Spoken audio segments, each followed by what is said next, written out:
I was a part of a small group that visited Taipei about a week or 8 days after the election. We met with President Chen Shui-bian, and we also met with the main opposition leaders, Lian Chen and James Soong. We had discussions with many others, some in official life, some academics. At that time, relations, of course, were very strained between the opposition and President Chen. The opposition felt that the election had been taken from them by unfair means. They ascribed President Chen's victory primarily to a sympathy vote. They were, of course, insisting on a recount, which subsequently is going to take place. And they had some doubts even about the assassination attempt. My feeling is that the key issues that now lie before Taiwan are, first of all, can there be a viable, reasonably harmonious relationship between the major parties, or will there be a continuous political turmoil? I think it's interesting that Beijing issued a statement shortly after the election that if social unrest were to prevail, they would not stand by idly. And therefore, I think this question of cross-strait relations will depend partly upon the political developments inside Taiwan, as well as those on the mainland. It is quite clear that if Chen Shui-bian is officially re-elected, and that will be determined in the very near future by the recount, he will face the problem not only of domestic opposition, but of a lack of trust on the part of the Beijing authorities. And I think much will depend upon whether he can advance a moderate approach, a conciliatory approach, urging negotiations on such matters as the three links, and attempting to put forward a conciliatory stance. Since Beijing has no trust in Chen Shui-bian, regards him as a creeping independence man, this relationship is going to continue to be difficult. Now, I think China is hoping that the United States can play a role in persuading, in pressuring the DPP and Chen Shui-bian to pursue a moderate course. In the past, my feeling was that China felt that time was increasingly on its side. The enormous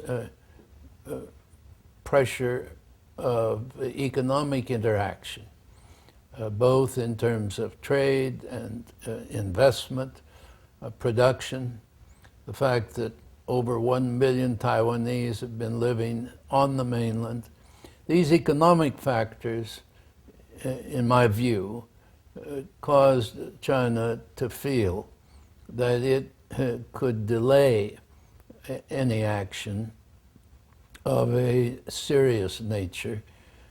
Now that Chen has been re-elected, or so it appears, this will reopen such a question. I am myself cautiously optimistic. I feel that there are many reasons why Beijing will want to avoid a major confrontation with Taiwan of a military sort. First of all, this fourth-generation leadership in China has committed itself to concentrating on certain domestic issues and problems, the gap between rural and urban populations in income, the problems of rather weak and deficient banking financial structure, and more recently, the risk of overheating, of inflation. These issues, together with the omnipresent problem of corruption, do stand as challenges to the current leadership. And if they're to be resolved, there has to be a peaceful regional and international atmosphere that enables China to go forward on the domestic front. Furthermore, I think China has been rather successful in building an image with its neighbors of a peaceful, prosperous society that is not interested in violence, that is committed to dialogue. Any major upheaval involving China-Taiwan would raise some questions about that image. And then, of course, there is the issue of the American response and U.S.-China relations. But even though I think the likelihood of a major conflict is more minimal, I do not think that tension is going to go away. And therefore, this is going to be an issue with which we must deal. The United States has rather consistently taken the position that we accept one China, although we haven't defined it precisely.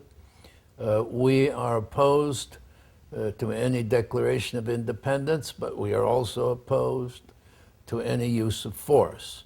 And we favor a peaceful resolution of the relationship that will meet with the accord of the Taiwan people.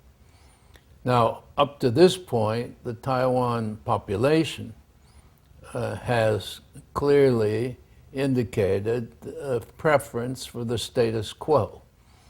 Neither a formal declaration of independence nor reunification now receives any significant numbers in the various polls that have been conducted. I think there has been some rise in what might be called Taiwan nationalism, and Chen Shui-bian played upon that in the course of the election. And nationalism is also important on the mainland. As ideology has gone down, nationalism has come up. And the present leadership utilize that in an attempt to get unity and support, and they must also deal with it if it becomes particularly strong or trenchant. So this is a complicated matter upon which major power negotiations are going to be difficult. This is not the same kind of problem that North Korea represents, where we have been able to have six-party talks, where there has been a certain consensus between the major powers, and therefore some hope of progress, despite the reticence of North Korea. The Taiwan issue does not present the same kind of situation, and therefore negotiations, even between China and the United States, are likely to be quite complex and difficult. How will China react to potential great social unrest around the inauguration time? In my view, the unrest in Taiwan will probably be controlled because the Kuomintang and the People First Party do not want high levels of instability or unrest. Now, looking ahead, I think what's going to be critical is, first of all, whether Chen Shui-bian in his inaugural speech, assuming that goes forward on May 20th, offers some conciliatory remarks, both with respect to domestic politics in Taiwan and with respect to the mainland. In the longer run, one of the key issues is going to be this question of constitutional revision. The United States is certainly going to urge Chen not to raise fundamental issues in that revision, such as the name of the country, the flag, etc., to deal only, if he goes ahead with constitutional revision, with technical problems that readjust the Constitution to fit the present dimensions of Taiwan's political structure. And if Chen goes beyond that, if he pushes for independence in a more obvious or vocal way, then China is likely to respond. And there are many responses other than the total use of force. There can be incidents, there can be economic pressures, there can be various approaches. And I think that Chen Shui-bian is also aware of the fact that if he pushes down the independence road, he will not necessarily get the support of the United States. Well, when we talked with President Chen, he was very confident. He seemed relatively relaxed. He talked in moderate terms. He avoided any efforts at attacking or condemning the mainland. And he gave us the impression that he was prepared to try to work out relations with the opposition. He started, of course, by accepting the recount. But I think it's too early to say. We must wait and see about his actions, both at the time of the inaugural speech and subsequently. And of course, there's also the issue of the opposition. Will Lian Chen remain head of the Kuomintang, or will someone like Mayor Ma of Taipei or Mr. Wang of the Legislative Yuan, will they loom up as the next leaders, one of them at least? That's something that is important. Well, I think it's very important to try to work out a conciliatory relationship to see this bitterness reduced, because Taiwan is going to face some complicated issues, economic as well as political, and to work in relative harmony and to have relative stability will help relations with the mainland and with the United States, as well as in the domestic scene. Well, as far as the election is concerned, as is quite clear, the margin was incredibly close. Some 30,000 votes separated Chen from the opposition out of some 13 million cast. And I think it may be true that the sympathy vote after the assassination effort was a critical factor.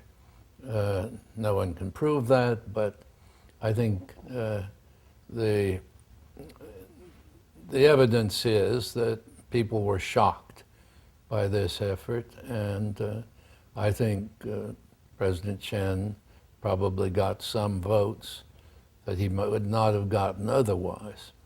Nonetheless, I think we have to wait for the recount and see what it provides. Most observers feel there will not be any change. There were, of course, a large number of invalid ballots, and that was another question or complaint that the opposition raised. But there were certain groups that were advocating that the electorate invalidate their ballots to show a lack of support for either side. So that may have accounted for the great increase in invalid ballots. Yes. Well, there may be a continuing gulf between those who accept the election and the recount and those who consider it fraudulent or inadequate. The Pan-Blue group, as you know, not only demanded a recount, they also came forward and demanded a new election at one point. So their reconciliation with the results is going to be difficult. And that's why I say this question of whether Taiwan politics can operate in some degree consensually and through compromise and in a parliamentary fashion is going to be a critical issue. Does it sound believable to you that the Pan-Blue camp will simply not be satisfied with any result except one that is in their favor? I mean, would that be worthwhile? Well, there are certain elements in the Pan-Blue camp that may very well take that position. I think this would be a serious mistake from their standpoint as well as from the standpoint of Taiwan. Yes, and as I say, if Taiwan were to display a continuing long-range political turmoil, it would not be helpful for them internationally, and certainly not in terms of cross-strait relations. Most of the reports I have seen that have come out of Japan or South Korea or some of the Southeast Asian countries have simply recited the facts as they garnered them. That is, what happened at the election time, subsequent feelings of the Pan-Blue camp, but they haven't, in the cases I've seen, made any personal comments.